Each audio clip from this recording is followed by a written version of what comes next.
I'd like to start by thanking you for joining us for the official opening of the upgraded Shep's Mound. Before we actually begin, I'd like to respectfully acknowledge the traditional custodians of the land in the Botany Bay and Cooks River catchments, together with other Aboriginal people who have made it their home.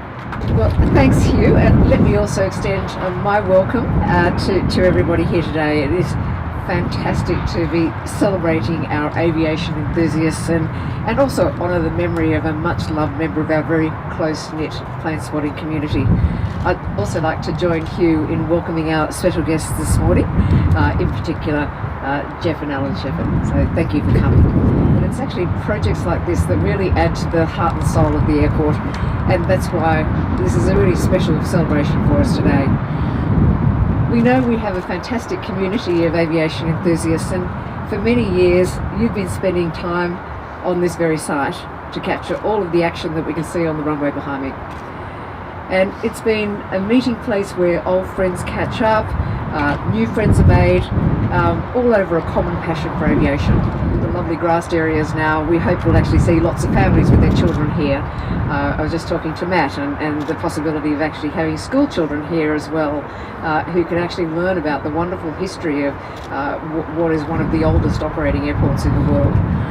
Bruce Shepherd was known to everyone with a passion for plane spotting in Sydney. He was always ready to show people around. He became a frequent contact for overseas visitors wanting to find the best plane spotting locations at Sydney Airport.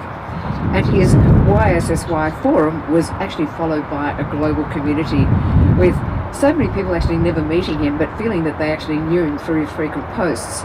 But his regular presence here created a community that's only become stronger over the years. And when he passed away 12 years ago, the YSSY forum was flooded with tributes from around the world. From Canada to the US to Jakarta and Singapore, people wanted to share how Shep had actually touched their lives. And I think a fellow called Ollie from Sweden actually said it best with his tribute by saying, "Thank you for being such a good friend even when half the world separates us." So it's an honour to actually name this little part of the world in his memory, and I am delighted to have Shep's family here with us today to celebrate. But for those of you who are frequent plane spotters, I hope you enjoy the new and improved Shep's Mound. We love seeing the wonderful photos and stories that you actually post from time to time, and we look forward to seeing more of that in the future. Look, as mentioned, it's so fitting that we have a chance to formally name this site Shep's Mound today. To that end, I'd like to welcome Bruce's brother Jeff and Jeff's daughter Olivia to say a few words on behalf of the Shepherd family. First and foremost, Bruce was a damn good guy. But he left us too early. He had many dimensions to him. He could be charming and refined. He could be rough and tough no matter what. He liked the audience, and he could tell a great story, as many of you know. He made an impact on everything he did in life. Not the least was his involvement with the airplane spotters.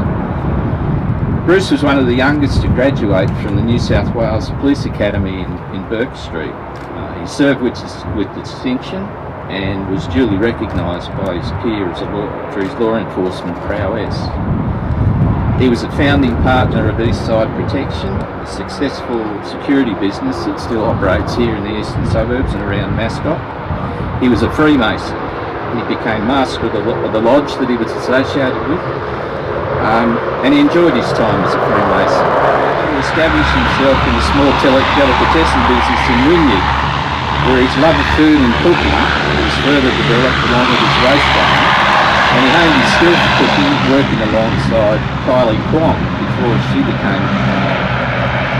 before she found fame and fortune in her own right. He was an early volunteer at the Ankali project, where he provided emotional support to people living with HIV. He even became a personal bodyguard to entertainers such as Bruce Springsteen and Bon Jovi. I remember one occasion when I was watching televised test match cricket from here in Sydney, and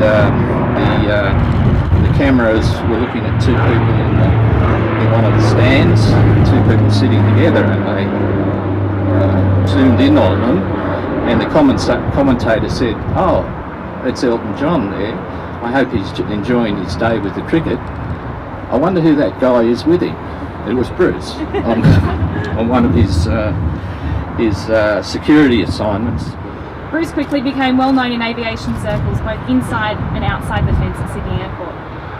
And with his daily postings and threads, he became a household name online and in the plane spotting community. He became known for his fellowship, camaraderie, and most importantly, his sense of humour, and even became acquainted with the airside safety officers who would always acknowledge Bruce's presence and sometimes escort him on airside tours around the airfield with the team. In his later years, Bruce would spend every day visiting the Mound. He spent time visiting the airport for plane spotting and maintaining his online presence. He'd answer questions, post daily updates, and share information related to Sydney Airport plane spotters.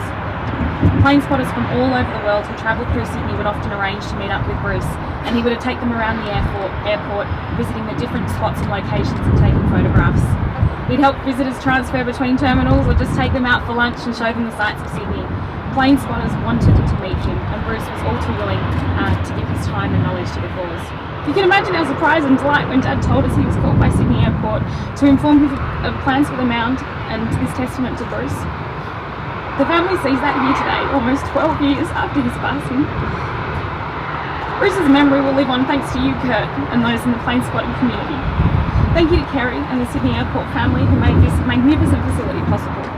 So on behalf of the family, I hope that in dedicating the Tower Mound to the memory of Bruce, it will allow the work he did in bringing a community of people together to live on for a very long time. We're honoured to see Bruce remembered in this way and to have the family name associated with Sydney Airport.